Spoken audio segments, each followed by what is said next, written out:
RTP. Ella es la doctora Ana Cristina Benavides Morales. Ella es vicerrectora académica intercultural y comunitaria de la UNIPIAP, directora de Faxo, UCE y docente investigadora. Con ella vamos a ver un poco sobre la situación actual en el sistema de salud, que era un tema que justamente conversábamos en el primer segmento de nuestro programa. Doctora, ¿cómo está? Muy buenos días. Buenos días con todos y todos. Agradezco la invitación a este espacio de noticias. Gracias a ustedes también. Primero me gustaría empezar con un poco de contexto, ¿no? El sistema de salud actualmente en el Ecuador es algo que está bastante en controversia, sobre todo por la calidad de servicio que puede otorgar a los ciudadanos, que al final del día son quienes necesitan tener un buen sistema de salud. Se habla mucho de las compras públicas, de desabastecimiento de insumos, de cómo tampoco podemos, no se puede pagar también en muchos casos los prestadores, de las deudas. ¿Cómo usted ve realmente el panorama general como contexto inicial del sistema de salud en Ecuador?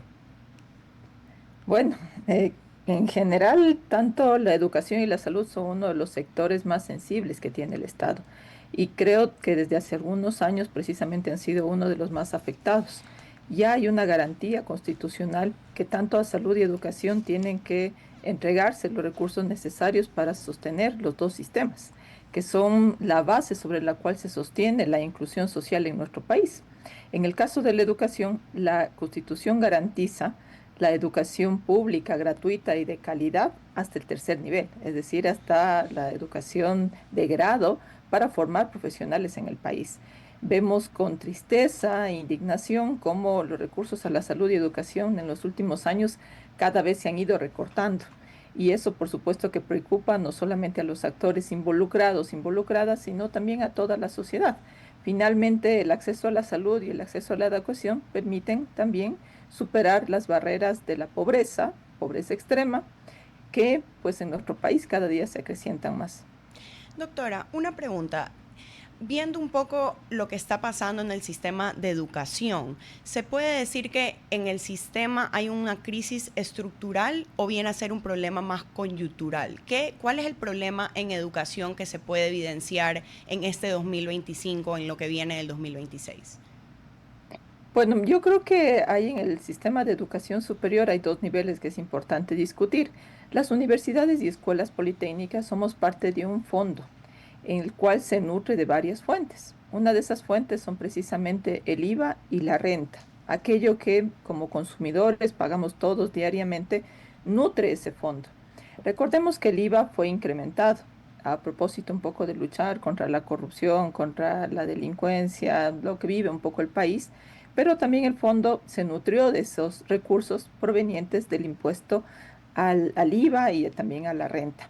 Este fondo pues ha ido poco a poco creciendo gracias a eso, no tanto por los rubros de funcionamiento y gratuidad que son los que otorga el Estado y con los cuales ha habido permanentemente disputas con las universidades para que se pueda incrementar, porque en este fondo participan varias universidades públicas y dentro de ellas ha habido en estos años la inclusión de varias universidades, aquellas que antes eran consideradas las universidades emblemáticas, IKIAM, Yacha y la Universidad de las Artes, ingresaron en este fondo.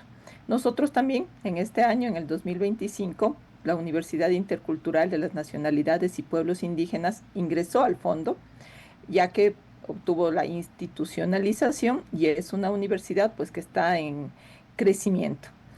Ahora, creo que eso debemos distinguir dos niveles. El fondo garantiza que las universidades pues sigan manteniendo su oferta, pero no garantiza el crecimiento de la oferta académica. Sabemos que existe una brecha entre aquellos estudiantes que terminan la educación media y que quieren ingresar o acceder a la educación superior. No todos consiguen un cupo en las universidades. Hay una brecha todavía que no se logra cerrar. Esa, digamos, es un problema estructural que venimos arrastrando desde hace varios años las universidades públicas. Sin embargo, con el fondo tal como está ahora, podemos sostener el sistema, pero muy poco podemos ampliar la cobertura de ese sistema. Entonces, creo que ahí pues viene un problema estructural. Ahora, de manera particular, el fondo es importante para que esa distribución sea una distribución equitativa, considerando las particularidades de cada una de nuestras universidades. No es lo mismo una universidad de reciente creación, eso es lo que le hemos dicho a las autoridades, que universidades que ya están más consolidadas. Justamente bajo ese contexto, durante el fin de semana se aprobó ya la prórroga presupuestaria para el 2026 y hay muchos temas que están en conflicto que tienen que ver justamente con un supuesto, o no sé si supuesto o no, pero reducción de presupuestos para temas de diferentes universidades. Justo en el primer espacio de entrevista de nuestro programa el día de hoy tuvimos al asambleísta Zambrán, que justamente nos hablaba un poco de eso, y él nos decía que la proforma como tal no tiene una reducción de presupuesto a la educación superior. Lo que sucede, de hecho él menciona que aumenta, pero lo que sucede es que hay algunas universidades puntuales, mencionaba creo que el número era 19 universidades puntuales, a las que sí se les está dando menos recursos. Ahora, ¿usted cree realmente, o cómo ve ese tema en particular? Y quizás desde el otro lado, desde el lado un poco de la educación, del educador o como tal, ¿por qué cree que se da este tipo de recortes y por qué a su juicio termina esto siendo perjudicial o, no sé, beneficioso, dependiendo de cómo se lo vea? A ver, creo que primero es importante distinguir qué ha ocurrido con la asignación presupuestaria para el FOPEDEUPO. Generalmente se aplica una fórmula en la cual se calculan, dependiendo del año, se calculan diferentes indicadores. En este año han hecho un histórico de la ejecución presupuestaria para todas las universidades. Sin embargo, nosotros, al ser una universidad de reciente creación, partimos con un recurso de inversión, con un proyecto de inversión y no con un presupuesto corriente. Poco a poco hemos ido pasando a corriente. Sin embargo, nuestro mayor grueso de presupuesto estaba precisamente en inversión. Cuando aplican la fórmula, consideran un histórico, consideran otros indicadores que son parte del sistema de educación superior y nos aplican una tasa de varianza entre lo que hemos ejecutado los últimos años. En el caso de la universidad, pues nos consideran el presupuesto del 22, del 23, del 24, más lo que hemos ejecutado en el 25.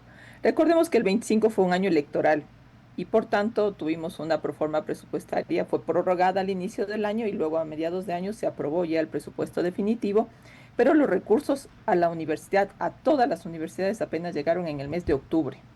Eso significó que, por supuesto, la ejecución de varias universidades iba a ser mucho más compleja, considerando que en estos días está por cerrarse ya la posibilidad de comprometer saldos. ¿Qué significa eso? Que este es un año atípico porque fue un año electoral en donde los presupuestos fueron prorrogados y entonces no todas las universidades, por supuesto, tienen la posibilidad de ejecutar los recursos, como ocurriera en un año normal.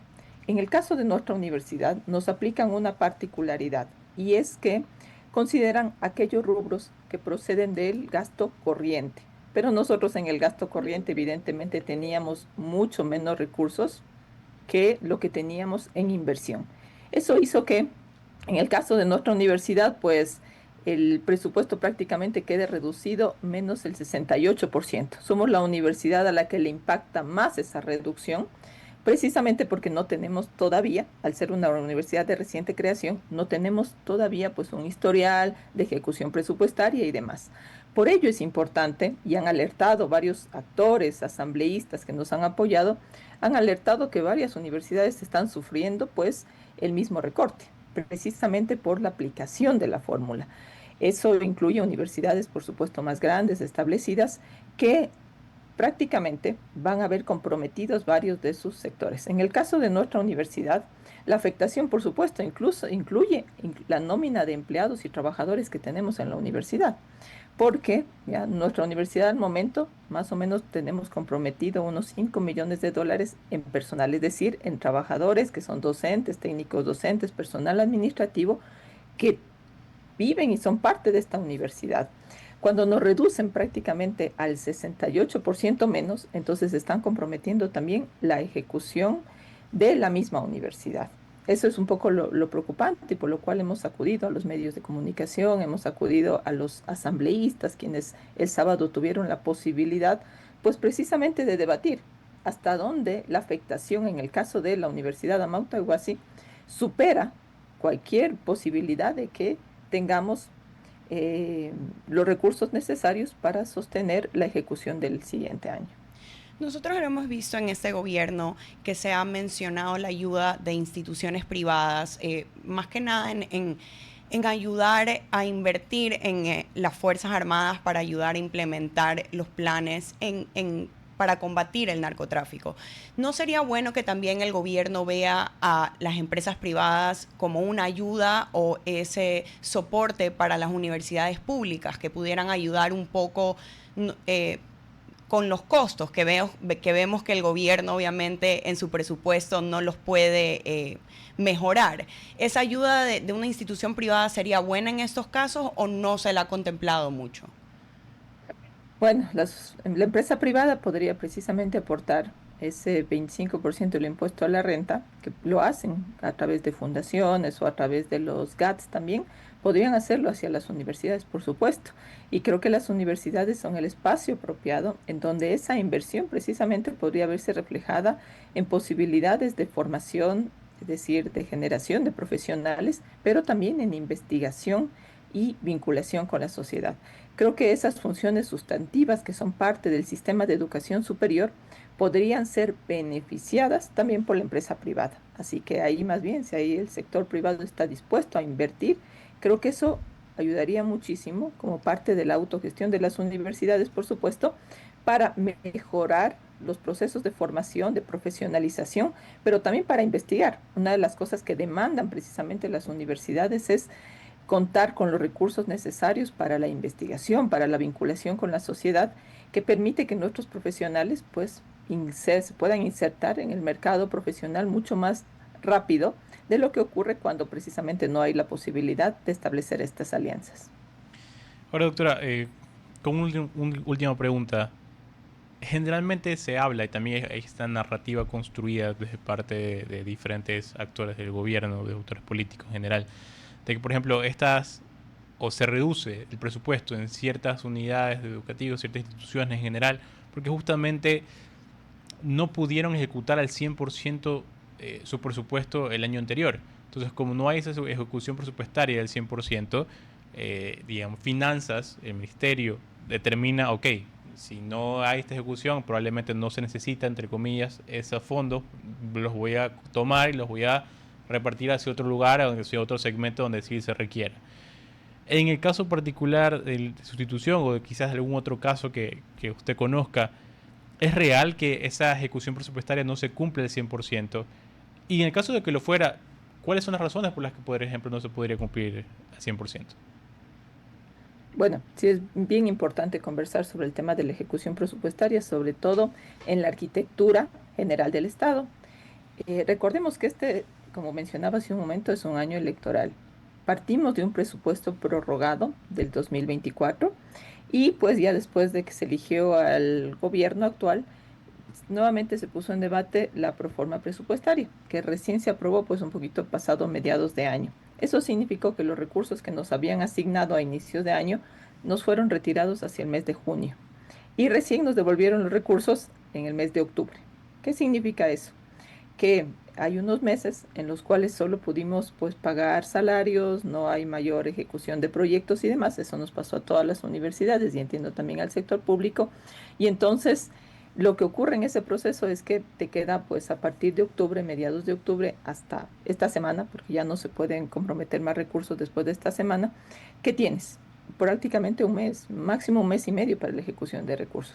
Por tanto, si analizamos las proformas presupuestarias y el gasto que ha tenido el Estado, sobre todo en los años electorales, van a ser años en los cuales vas a tender a bajar la ejecución, precisamente porque hay los cambios de gobierno, etcétera, y eso ha ocurrido pues permanentemente, más en nuestro país, que estamos prácticamente con 3 gobiernos en un lapso de 5 años. Así que lo que un poco sí quisiera que podamos analizar es que la ejecución presupuestaria depende de una arquitectura construida, una arquitectura institucional que tiene sus normas, que tiene sus reglas. Y las universidades hemos demandado desde hace muchísimos años que no podamos ser consideradas, al igual que cualquier institución pública, las universidades podamos tener un sistema propio, autónomo de ejecución de recursos. Incluso el portal de compras públicas no está diseñado pensando en las universidades. está pensado en el sistema público de administración del Estado. Pero las universidades tenemos, por supuesto, particularidades. ¿Qué estamos demandando?